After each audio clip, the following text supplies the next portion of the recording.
Hey, everybody. Welcome to the return of the Winter Meetings podcast, now known as Podcast Name Deferred. Like the Dodgers podcast, like the Dodgers payroll, our podcast name has been deferred to 2034. I'm your host, Seven. My co-host, Craig, and our special guest this week will be with us momentarily. Just to give you guys a little bit of an intro about what's going on here. We are a baseball show. We love baseball. Everything about it. My co-host, Craig, has a very storied history that we will dive into.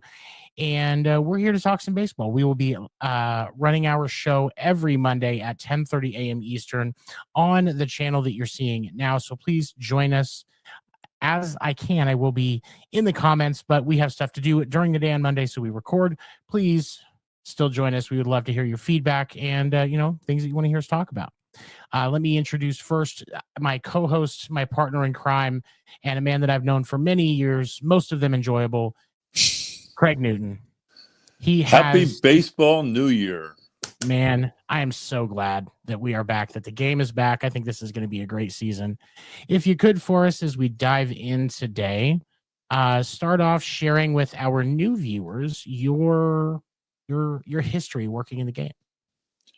20 years as a features writer, off and on, covering Major League Baseball and the NFL for various publications, through Cowsley Publications, Baseball Card Magazine, Sports Collectors Digest, other magazine periodicals back in the 80s, 90s, up until 2001.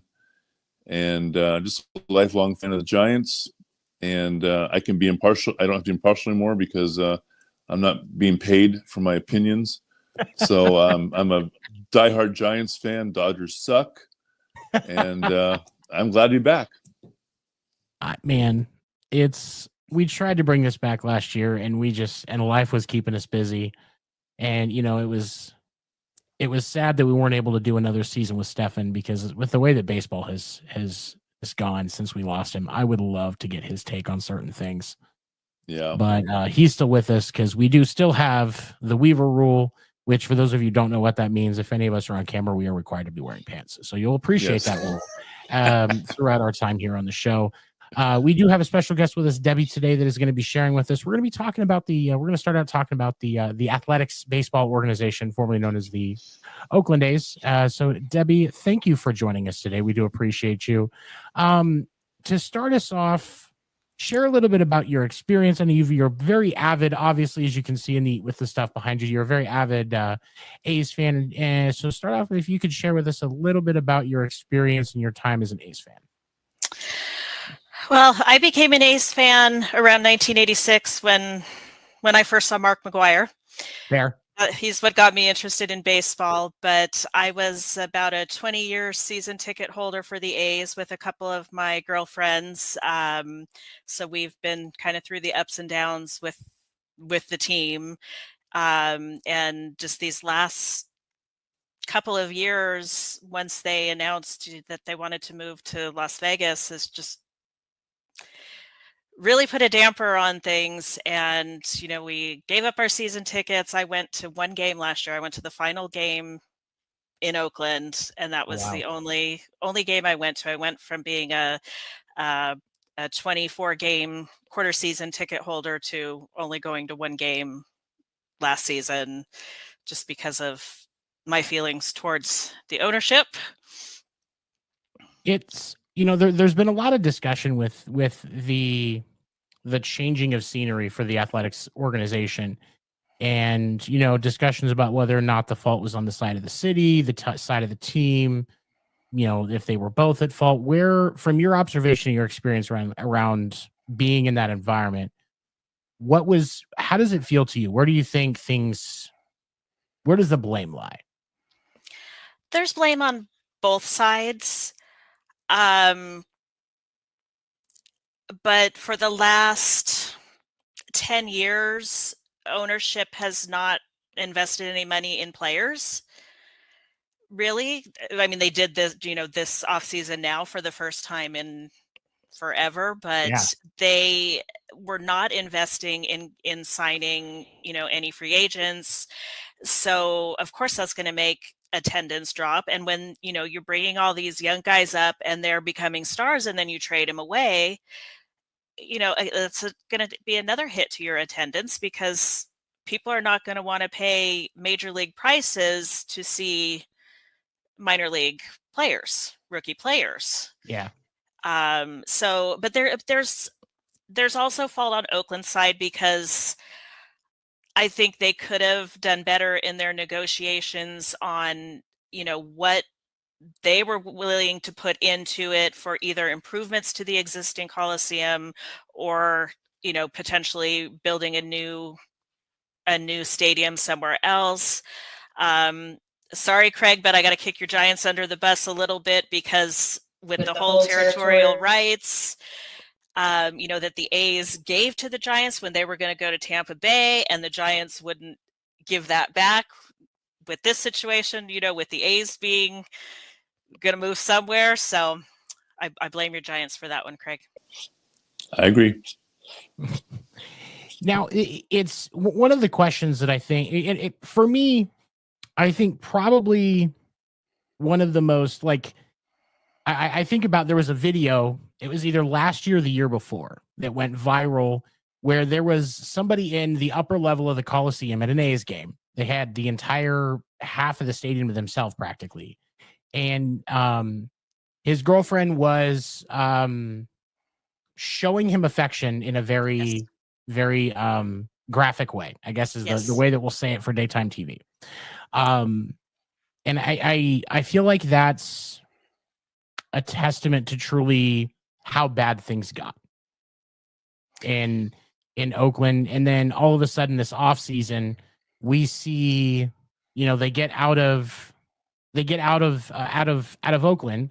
They get to where they have, they're playing down in, I believe is it Sacramento? Sacramento, yeah. Okay. They're playing in the Giants AAA team stadium. They're sharing the stadium with the Giants AAA team. The Giants AAA team, which I think is crazy. We got the because Rays they don't have to pay any rent. They don't have to pay any rent. The owner of the team, who I believe also owns the basketball team up there, told John Fisher that the A's could play there and they would not be charged any rent, where if they continued to stay in Oakland, they would have had to pay rent. That's insane. That's a mind-boggling deal. I mean, and it's not like, I understand there may need to be improvements to the Oakland Coliseum, but I just saw an article, I believe it was yesterday, where they have penned a deal for that stadium to be used for Major League Cricket in the United States, which is becoming a more popular. They also have the Oakland Roots and the Oakland Soul soccer teams playing there. In fact, the Roots just last night was opening night, and they had their first game there last night, and it was a sellout for them. That's insane. It was, I think, somewhere around 20,000 people there for a soccer game. And you've got there was clearly support for the organization in the A's, but the ownership wasn't investing. They were forcing it. Yes. They were forcing the move. They decided that Vegas is going to be a better market. We saw the pushback from the Vegas market, and the issues that they dealt with there. And it's this whole transition has been baffling to me because I feel like it didn't have to happen. Would you agree? Absolutely. There were plenty of choices or potential other sites in the Bay Area that could have worked for the A's, and partially with the the territorial rights made that more difficult to be here in the South Bay. But I don't feel that the A's wanted to necessarily stay. I think some of their dealings that they've had with other locations, like out by Laney College, that they had looked at, I just kind of feel like they did that just to go through the motions, that their intent really was to get out of Oakland. And I'm not convinced that they will end up in Vegas, but we'll see. There's no shovels in the dirt yet. There's no money from the Fisher side of things yet. From the last thing I heard, he has not provided his line of credit or whatever that he's going to be using for his portion of the money. So they haven't started building there yet. I wouldn't be surprised if they stay in Sacramento, honestly, and build something up there. I know that area has wanted a major league team for quite a while, especially the A's used to have their AAA team there, and then they moved to Las Vegas, and then the Giants put their AAA team there. So, they've had semi-professional ball up there for quite a while now, and it really, I think, made them more interested in getting a major league team. So I wouldn't be surprised if they stayed. I certainly expect them to be there longer than the 3 years that they're estimated to be, especially since building has not started yet in Vegas. Yeah. So we'll see what happens, but I will be watching from afar. I will not buy tickets.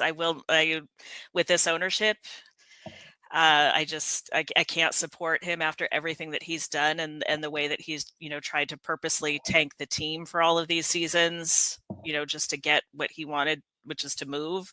Yeah. So I've found out we will get the games broadcast here in the Bay Area, so I'll still watch because I am excited for some of the players like Rooker, who they just signed an extension to.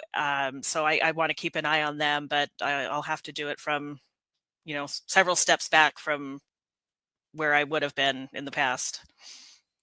That's got to be frustrating as a sports fan, especially with how much time you've invested, the money that you've invested into that organization.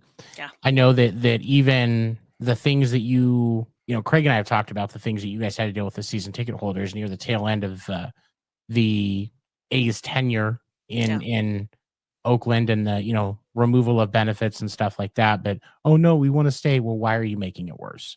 Yeah. And the situation with the A's, I look at it like the White Sox. A better commissioner would have intervened. Yes. At some point, something should have been done to reduce because it's bad for baseball. I think, I don't subscribe anymore to the, all press is good press. In the modern age, no, not anymore. It doesn't work like that anymore. Mm-mm. Craig, do you kind of see it the same way? Do you feel like this is something that, a better commissioner would have stepped in on? Absolutely. No question about it. I mean, and Debbie has stated excellently, better than I could ever state, the frustration of A's fans like her and her friends, and this should never have happened. And like you said, Las Vegas, there's no shovels in the ground yet. So Fisher and his group, they're still playing games with the A's fans. and or sorry, Athletics fans now, and the team with no city name. I mean, it's ridiculous. Yeah, it's. I don't understand why things are the way they are with the A's, because there is like Debbie said, there is so much talent in that organization. Especially like Brent Rooker is legitimately one of the best players in the game. Like, and I think that because he's in the A's, he's with the Athletics organization, he doesn't get the respect that he deserves. You've got some decent starting pitching. Not necessarily saying it, you got Luis Severino, Mitch Spence, both have, pretty good arms. Hogan Harris isn't bad from what I've seen. He's younger, so there's definitely some future there. Yeah. Luis Urias was going to be your third baseman, or no, it's the other Urias that got suspended. Yeah, the Dodgers one. Yeah. Luis Urias. He was the one that you guys have is the one that used to play for Boston. He's going to be at third base. I liked him. I wouldn't have been bad. I wouldn't have been sad if he had stayed in Boston. I liked him. I thought he was one of those guys that's good to watch play, good in the locker room. And of course, Brent Rooker, who's arguably one of the best outfielders in baseball.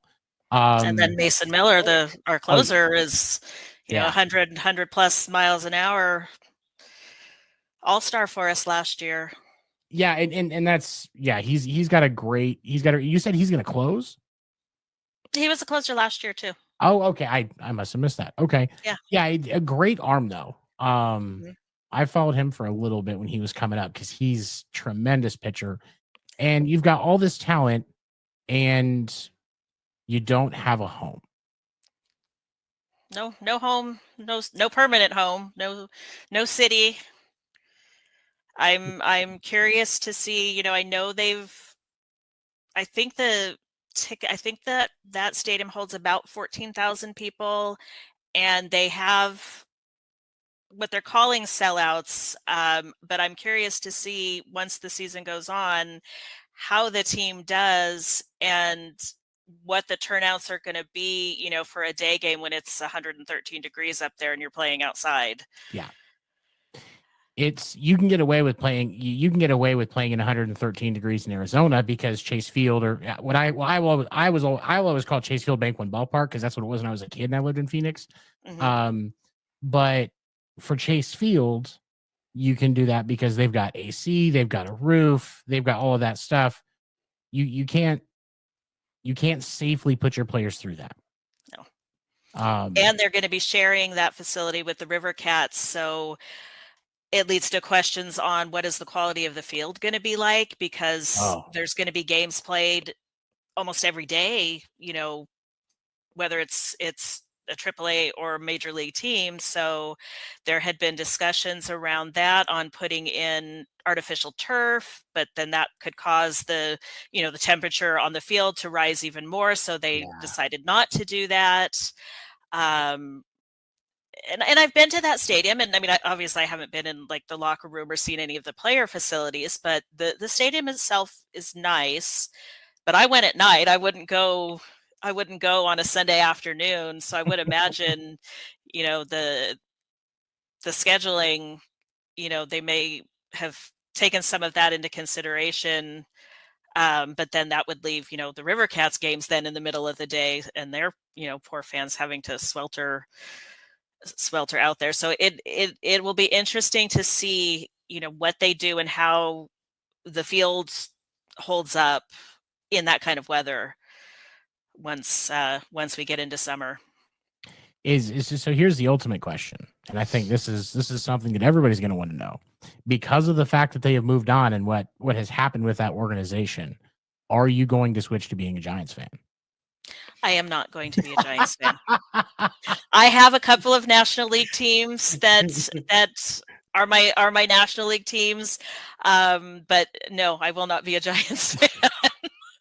Although I am going to go to the Giants Park to see the A's play there in May, but I won't be a Giants fan. I do, I mean, they're in the in this market, so I follow them. I Right. kind of know what's going on, and if for some reason they're on TV and the A's aren't playing or something, I'll put the Giants game on because I basically will put on whatever game is on. Yeah. But I won't be like a season ticket holder. I won't be wearing any orange and black.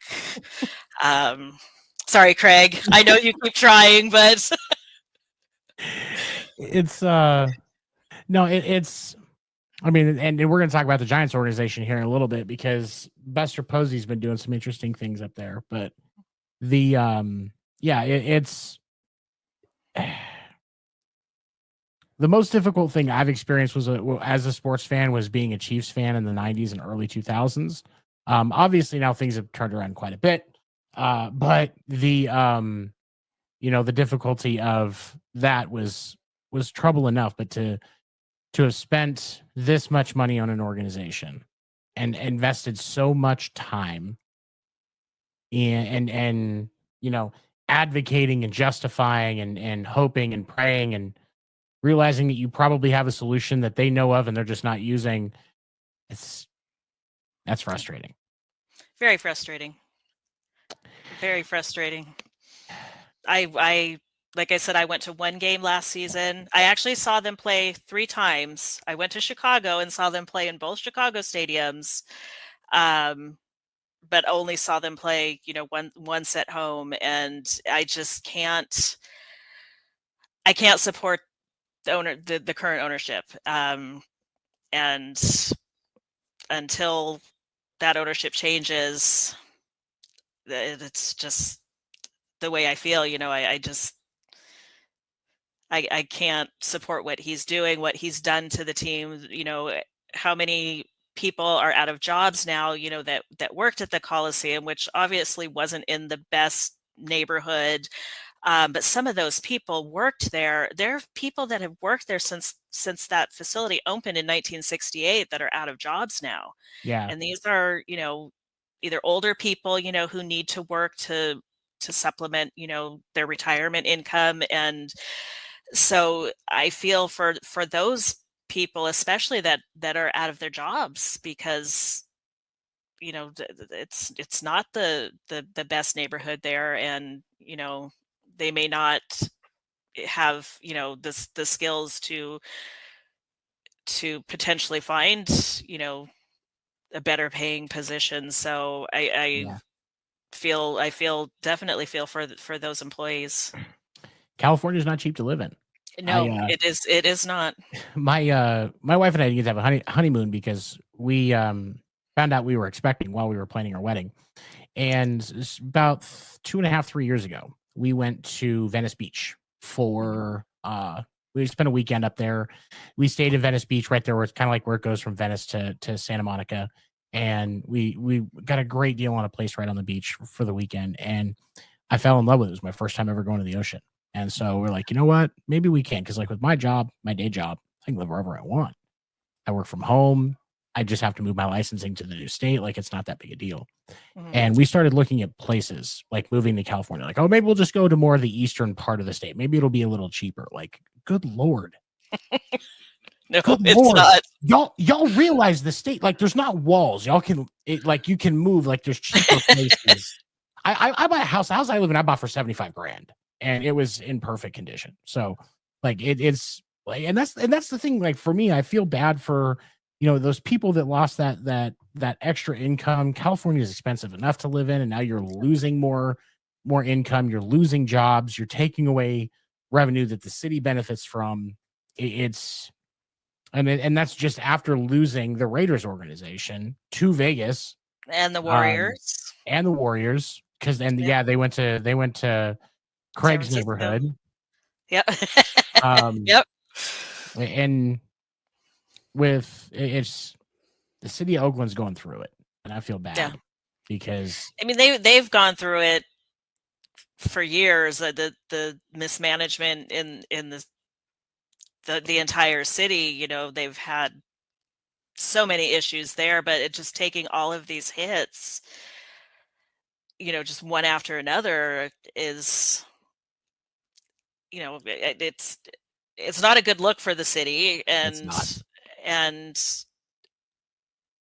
you feel for the people that this is really affecting. I mean, it affects me as a fan, but it doesn't affect me, my putting a roof over my head or putting food on the table. So it's a different. I'm sad for myself and the other fans, but I am even more sad and concerned for the folks who relied on their jobs there to be able to take care of themselves and their families. It's sad to hear when stuff like that happens, especially when it happens because of greed. Yeah. And we can stop spending money with those organizations as fans, but that's it's that's how we're supposed to be able to have our voice heard in a capitalist economy. But it's when those voices are falling on deaf ears, it becomes even more frustrating. Exactly. It sucks to say.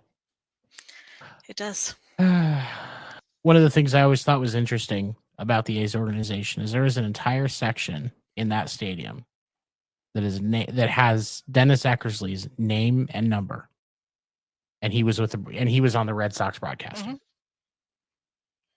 Yep. I that never made sense to me. Like, don't get me wrong, I loved Eck. Well, I loved getting to watch him before he retired. I loved getting to watch him on the Sox broadcast. I thought he was fantastic.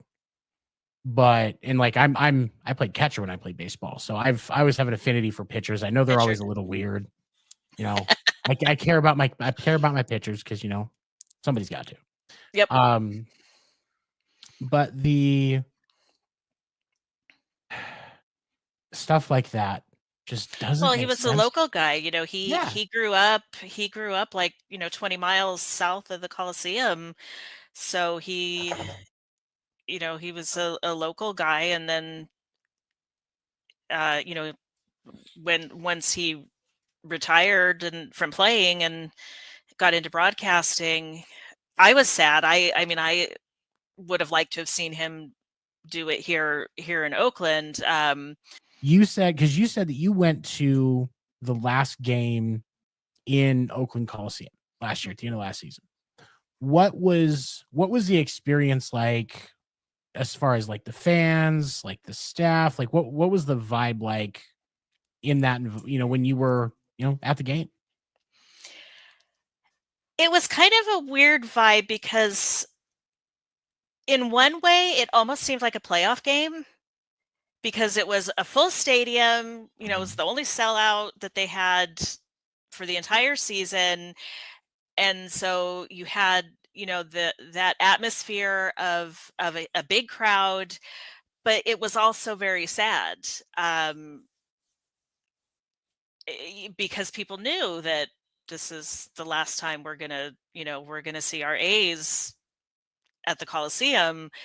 So it was very emotional. It was very up and down as well because one moment something good happens on the field, everybody's cheering, and then the next thing you know, you just kind of feel that melancholy come over you, like this is it. And I mean, I cried. A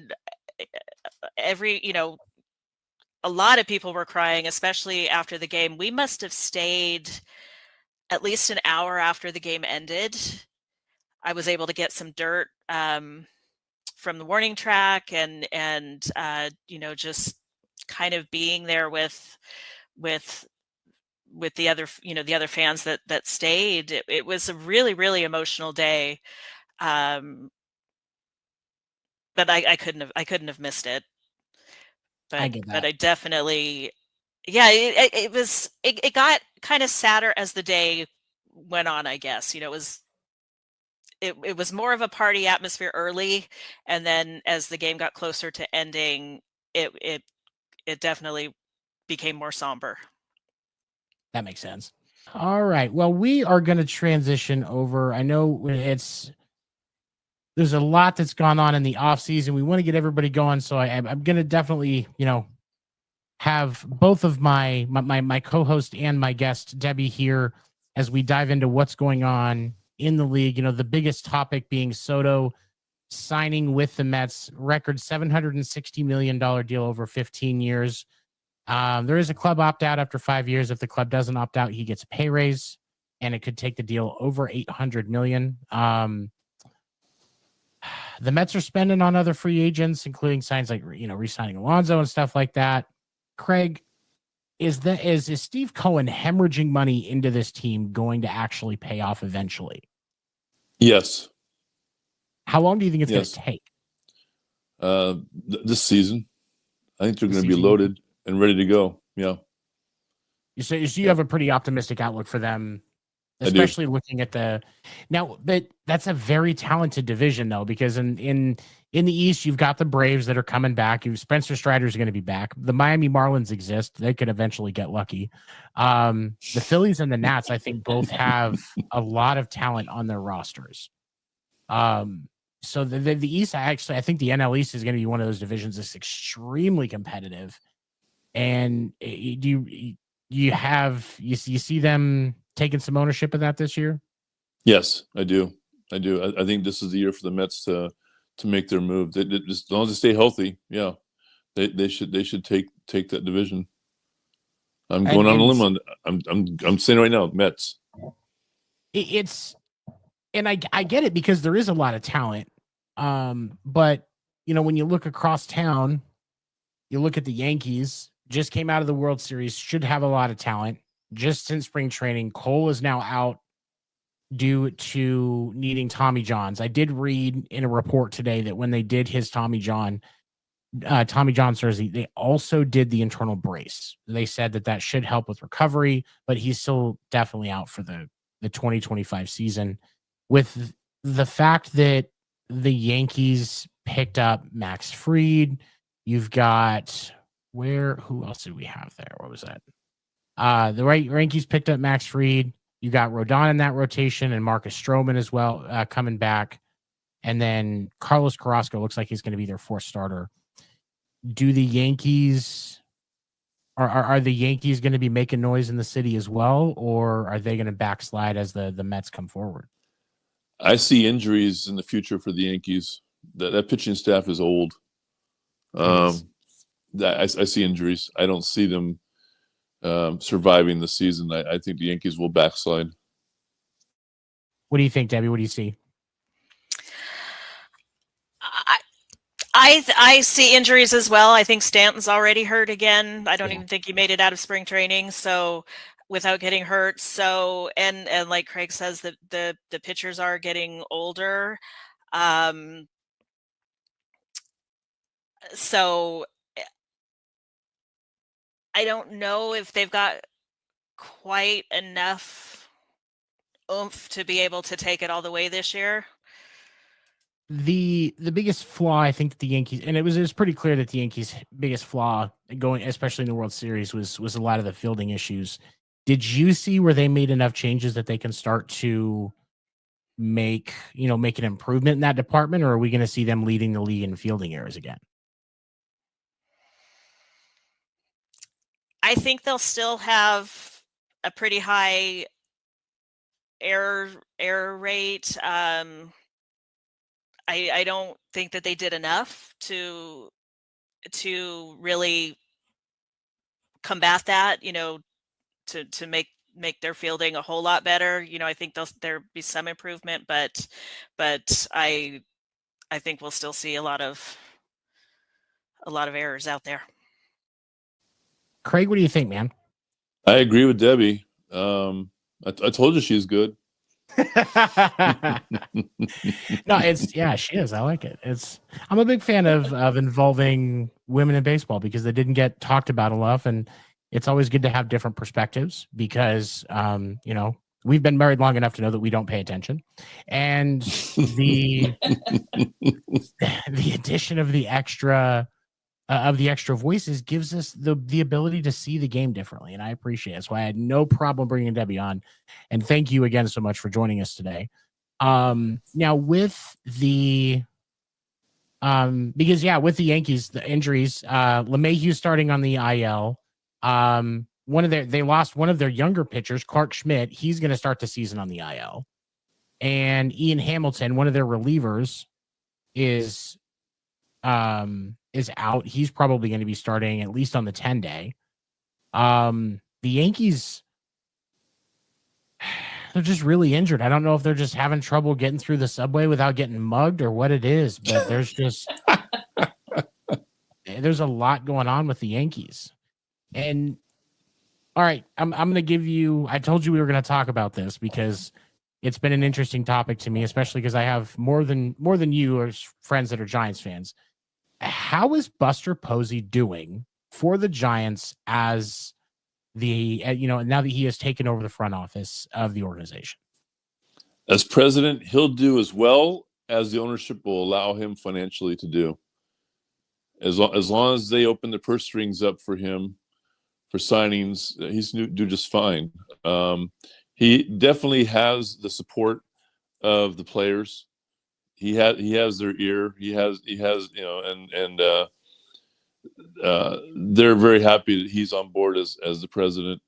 He's very hands-on, and he's also very hands-on with the phones. I mean, all day long. So he's doing a great job. I think it's going to be a fun season for the team. I don't see them going past maybe realistically making third place. They're just climbing with the Dodgers and the Padres, and also the Diamondbacks too. I mean, Diamondbacks are really are going to be good this year. It's going to be tough for the Giants. It really is. They have a young pitching staff. They're loaded with pitching. Yeah, it's be fun to see Matos grow up and take a role as an everyday player, hopefully. But yeah, Posey's doing a great job. But again, it gets down to how much money is he going to be allowed to spend with the team ownership. It's sometimes that's what it comes down to. But I mean, the rotation that you're talking about, I was just looking at it because I knew they had signed Verlander, but you've got Logan Webb, Justin Verlander, Robbie Ray, Jordan Hicks, and Hayden Birdsong is your starting five, basically your five pitcher, your rotation. There's a lot of talent there. So the age of guys like Verlander, and I think Robbie Ray's up there a little bit too. Not necessarily as much of a liability as you see with what New York's dealing with, because there's just so much talent, and having a talent in the field, with guys like Matos, who I think will probably, I wouldn't be surprised to see him get the chance to start. Jung-Hoo Lee's not, just Jung-Hoo Lee's day-to-day right now. Encarnacion is not, is out. I can't remember what the deal is with him, but I know I think he's going to be out for a minute. So let me ask you this. Let's say it comes down to it. If you've got to pick in right field opening day between Yaz and Matos, who are you putting?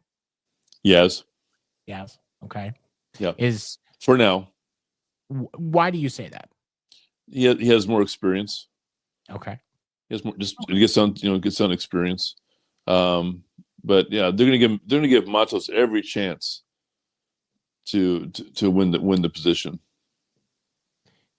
I think it's gonna be interesting to watch it play out. But I mean, you've got Matt Chapman still at third. Love him. Love Willie Adames is short. He's great. There's Patrick Bailey, I think, behind the dish is probably one of the best catchers in baseball now. He's at home now. He's totally comfortable behind the plate. Yeah.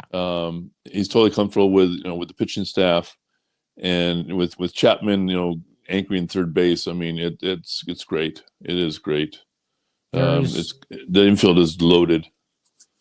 It's definitely a bright future for the Giants, I feel like, and yeah. I don't think, and just as with what the A's did in the offseason, I don't think what the Giants are doing and what's being built in that organization right now is talked about enough. Everybody's going to make the jokes about Judge and Arson Judge not signing, which I'm one of those people just because it's funny and I like messing with my friends that are Giants fans. But and I'm a good friend like that. I'm an equal opportunity asshole. Yes. But there's definitely a lot of talent on that team, and I hope the Giants fans are optimistic because it's going to be a good season. Yep, it's just going to be realistically. I mean, it's going to be tough to overtake the Dodgers, overtake the Padres, and overtake the Diamondbacks. It's going to be a very tough division. The Western Division is going to be really tough this year. It is, and I struggle with it because when I look at what you guys have to deal with in the West, the D-backs, the Dodgers, the Padres, and the Giants are all solid teams. The Rockies, about every 20 years, have a good season.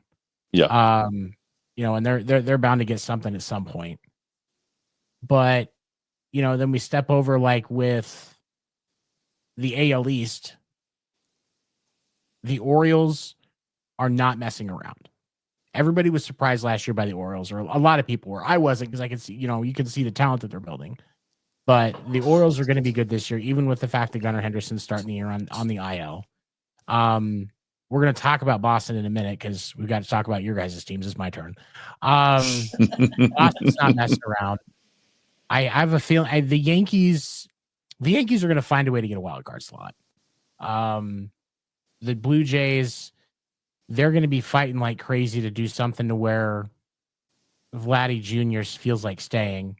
So I could see the Jays trying to make some noise, even though I honestly expect them to finish last in the division. But they could surprise everybody. It's if you had to be objective, would you say that the NL West is the most competitive division this season going into it? I think the National League East is going to be the better of the two, but the National League West is definitely going to make a lot of noise this year. A lot of noise. I don't hate that.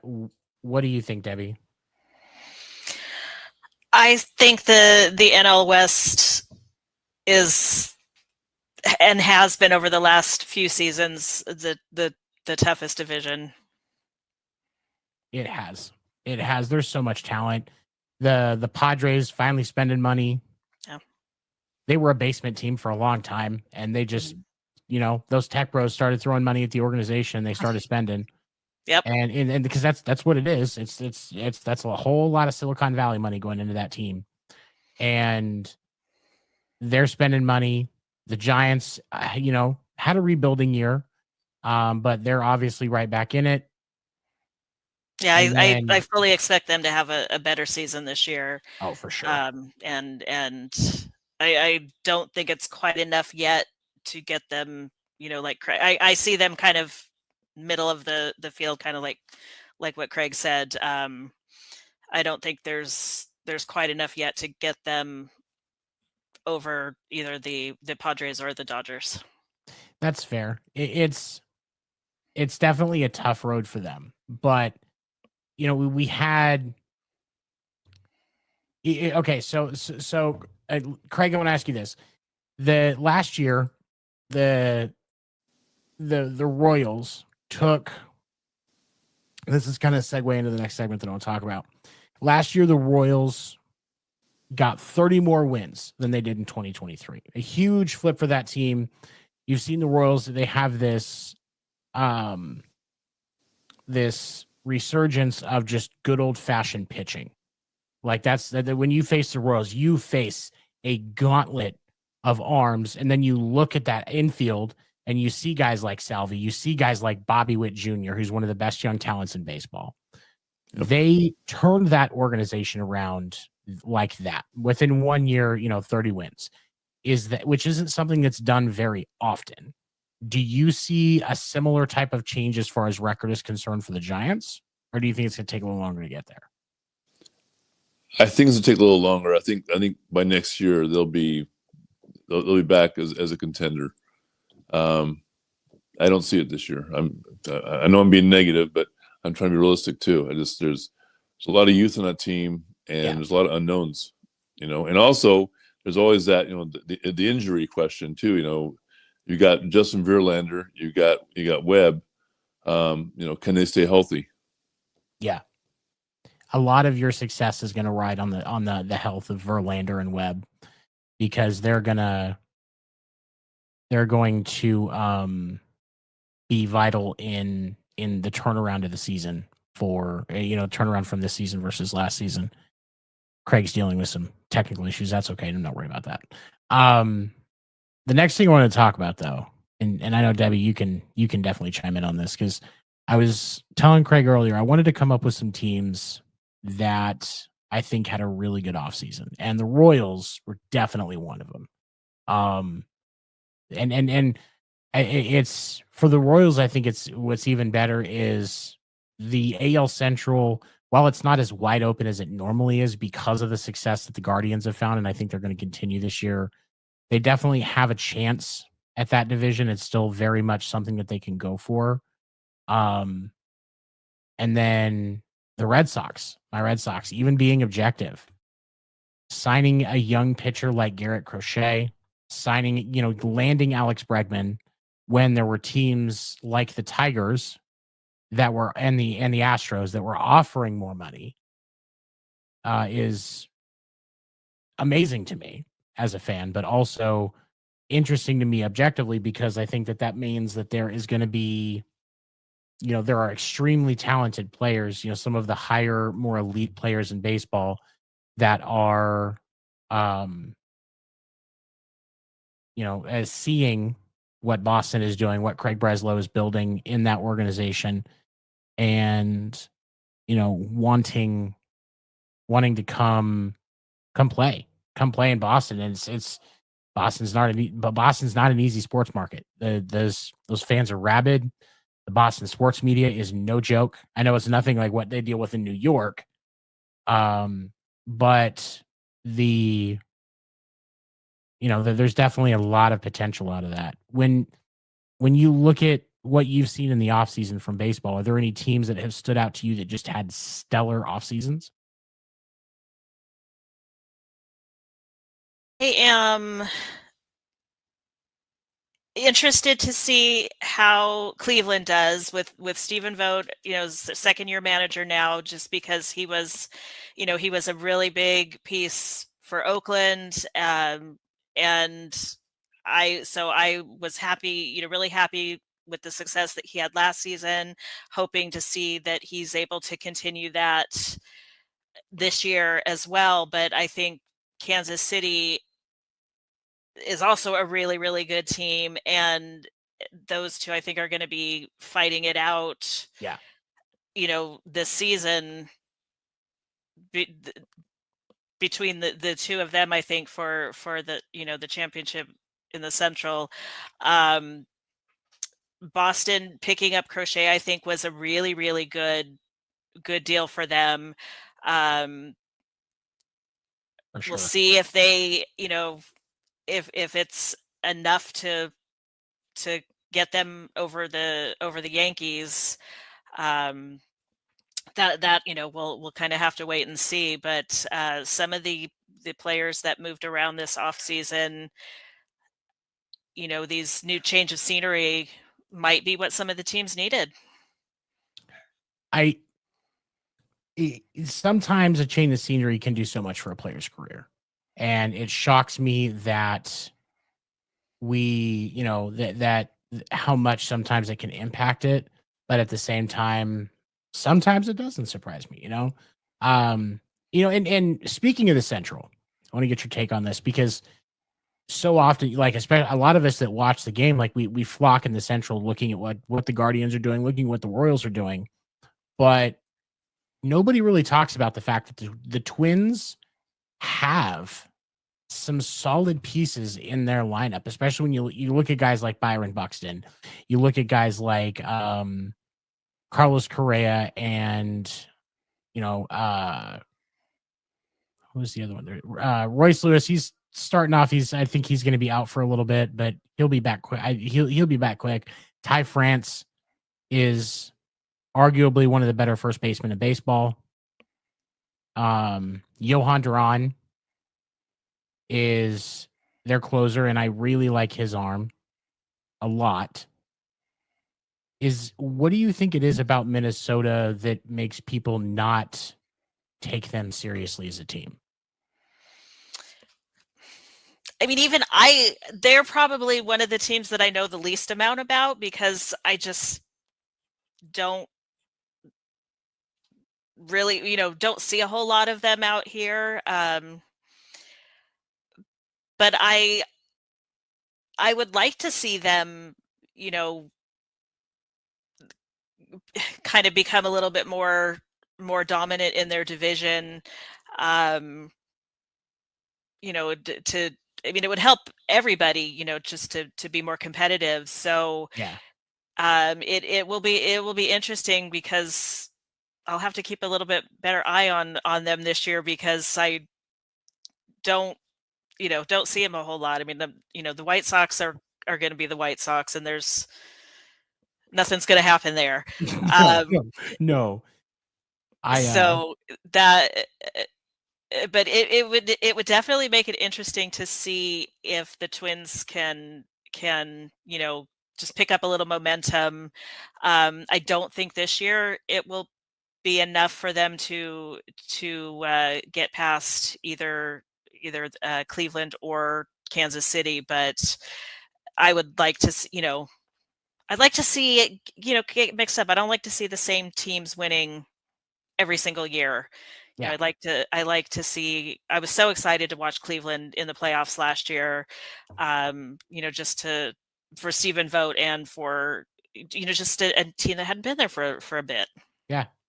I've got a friend that's a Guardians fan, and it's I always feel bad for those people in those organizations. Like, Royals fans went through it for a really long time, where the organization would bring up talent, and then trade them off. Like, look at at one point, the Royals in the early 2000s had Jermaine Dye, Mike Sweeney, and Johnny Damon. Mm-hmm.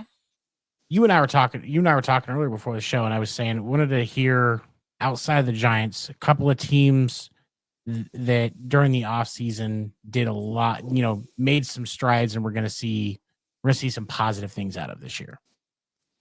Well, obviously the Dodgers. I mean, the Mets, the Cubs. I like the Cubs. I can't name every single player on the Cubs team, but I like the Cubs. I saw them when I was down in spring training, and they look really good. They look really Park good. Is amazing. That's my favorite spot to watch spring training. Yeah, it's great park. With the Dodgers, you've got, definitely an advantage with the Dodgers, because when they signed Shohei, they basically took over the Japanese market for American baseball. Exactly. And they got over $1 billion in advertising deals just because of the signing of Shohei.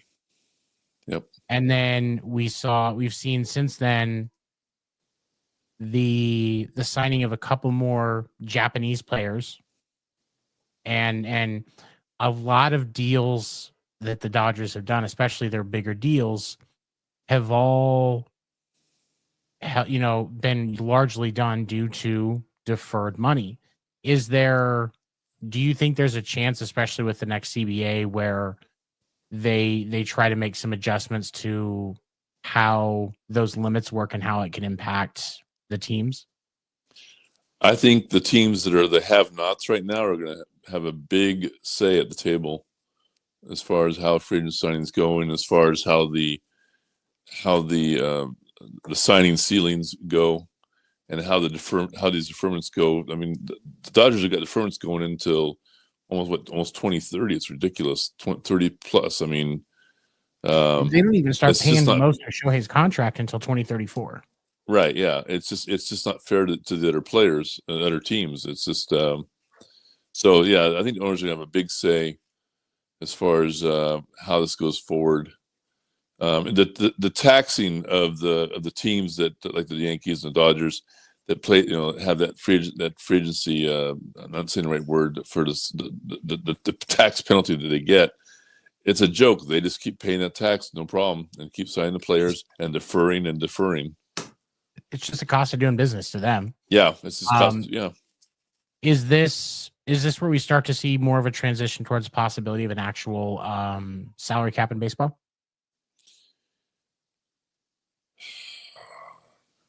I don't know, because the money keeps flowing in from television and now from the internet. You got Yahoo, you got Apple, you got FanDuel. FanDuel. The money just keeps pouring in. I don't know. I don't think so. I don't think so. And Debbie, what do you think? You think we're heading in that direction yet?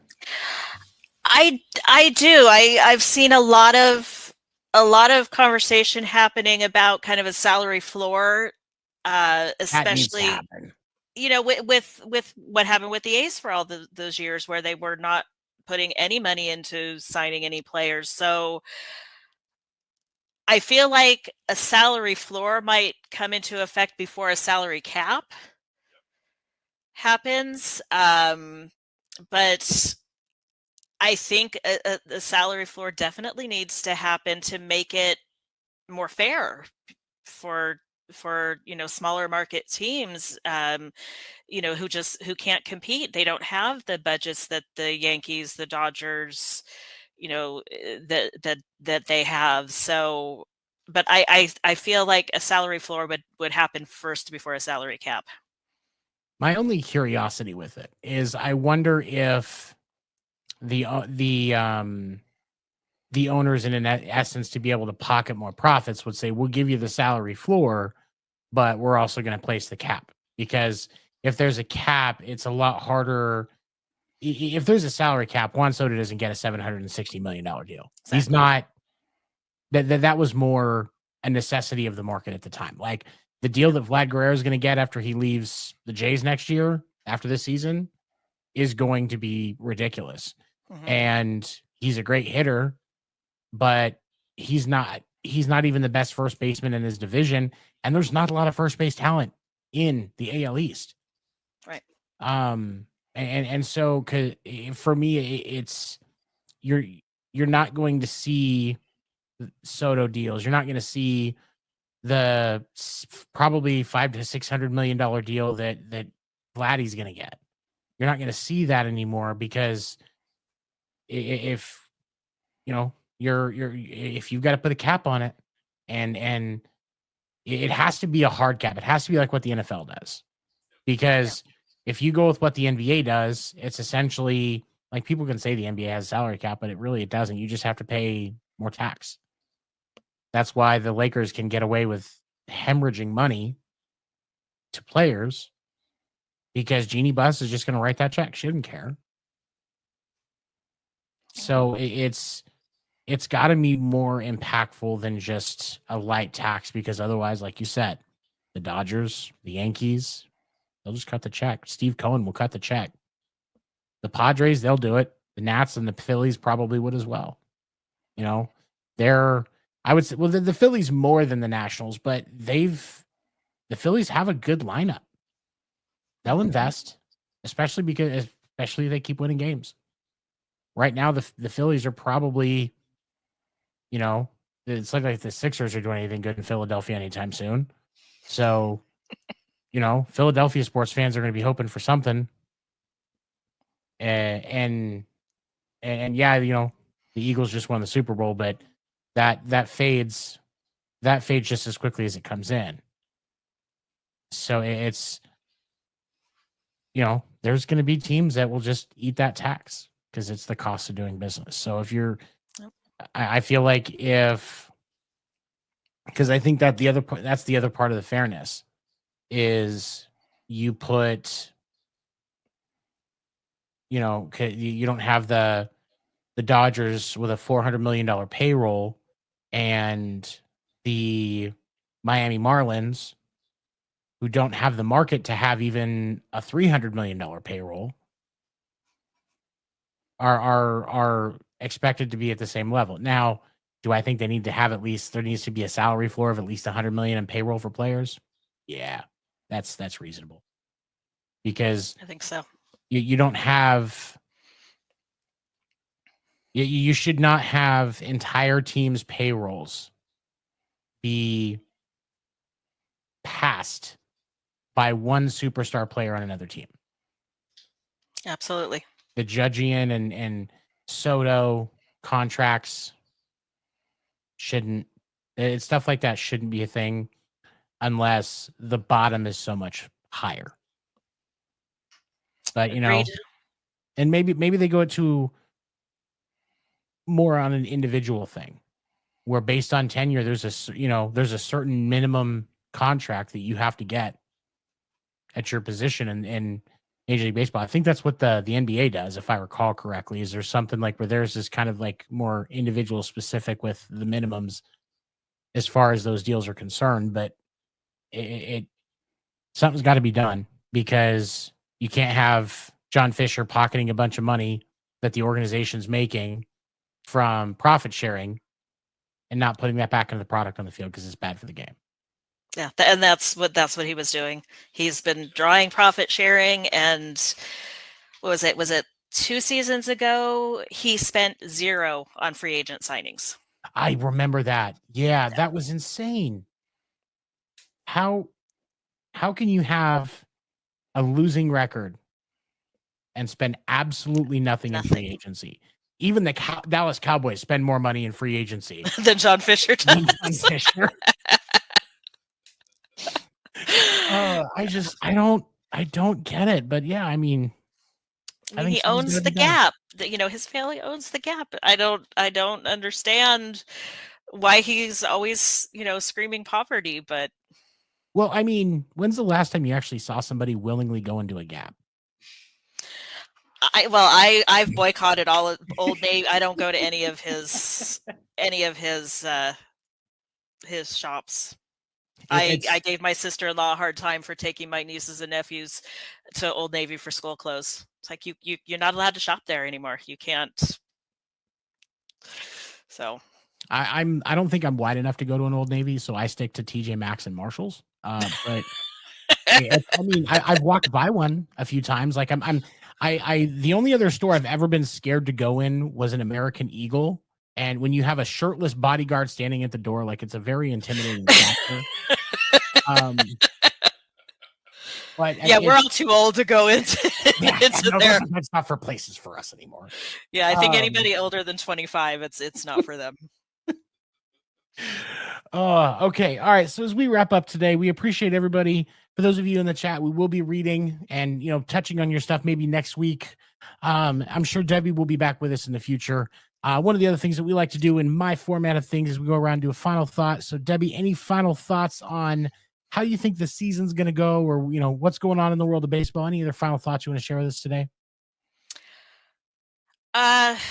Go Braves. Man, I'm a big fan of Spencer Strider. They're one of my National League teams, so I'm hoping to see them, kind of push past. They've got Matt Olson. Yes. And so I'm looking for a good season out of them this year. I agree. I think the Braves have a lot of potential. This can be a good rebounding year for them, and we'll definitely get to see what happens. Craig, what about you, man? Any final thoughts today? My only final thought is that this is a no Bauer platform, no Trevor Bauer platform. That's it. I get it. I see his pitching videos, and I respect the talent, but I get why he's not in the league. He's an asshole. He's innocent of the things that he was accused of. On a show, we acknowledge that. One of our guests, one of our other co-hosts that will be joining us in future weeks, Erica, who will be helping us with our college game, the college baseball, college softball, and she's also going to be helping us cover the start of the women's professional softball league and the women's professional baseball league that are coming in 2026 and beyond. She's a very avid supporter of Trevor Bauer and unfortunately also a Dodgers fan, but it's. And I get the appreciation for his talent, because he does have a decent arm most of the time, even though it is a bit inconsistent. But sometimes when you have a dick in the locker room, you got to put a towel on it. That's the way I look at it. And I look at pitchers differently because of the fact that I used to play. I've I will say this, and I say this with all respect to every baseball player that I've ever worked with and come across, but I've never met a pitcher that wasn't at least kind of a dick. It's just what it is. Because they get special treatment. They don't have to work every day, but they still make more than everybody else most of the time if they're really good at what they do. You kind of have to have a lot of confidence to be able to do that, because you have to go out there and every pitcher deciding what's going to happen, and it can make or break the game. But he's a dick, and that's why he's not in anybody's locker room. And I'm going to close with this. Robert Manfred is ruining baseball. We have the other show that I do on Monday Night Sports Report, which you can see if you go to the Wire to Wire Facebook page, you can see Sports Report when you're watching this tonight at 10 p.m. Eastern. And we most shows, if we don't say it at some point during the show, we close it out and we say, fuck Rob Manfred, because there are so many things that have fallen apart in this game that he caused or failed to take action on, and caused that way as well. I don't hate the pitch clock, because I do think that there needs to be some accountability on pitchers and batters to not screw around between pitches.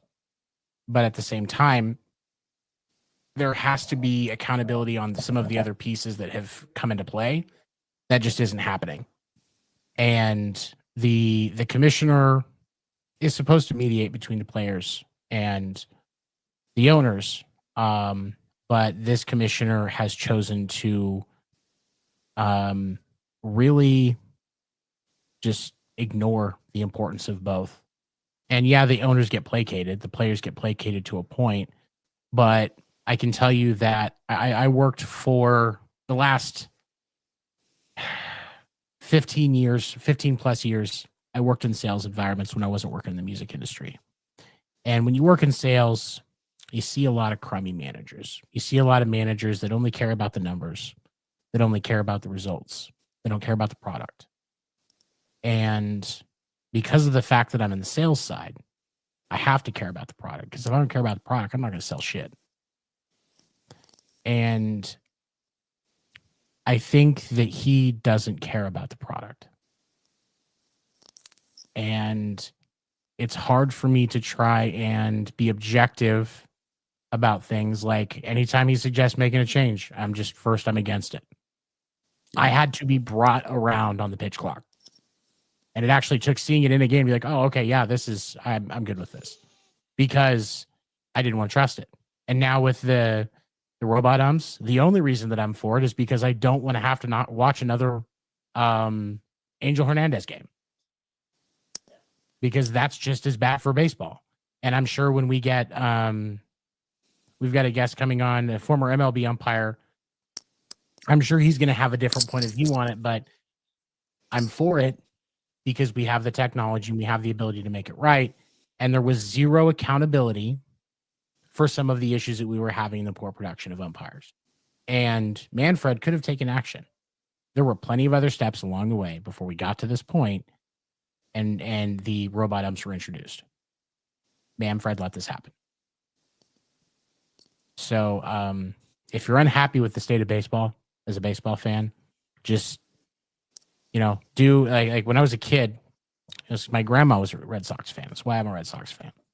The only time I was allowed to swear in my house when I was a kid was when it was, if I said the F word, was followed by the Yankees. And so, like, if I tripped, stubbed my toe, hit my shin, and I felt like that was going to come out, I had to remember, it had to be in the back of my mind. The next two words after that better be the Yankees. And do a public service to your kids. Teach them, if they have to scream that, just say Rob Manfred right after. Because I think that we could do a lot of good for future baseball fans by just getting that out of the way early. But thank you everybody so much for coming and watching us today. This show will continue to grow and expand as we move through into future weeks. We've got next week, either we will have a guest or we will be introducing our other two co-hosts, John and Erica, who will be adding another depth of analysis to what we do. And we thank everybody for joining us. We will see you next week right here on podcast name Deferred. Have a good day. Now we need to figure out, there it is.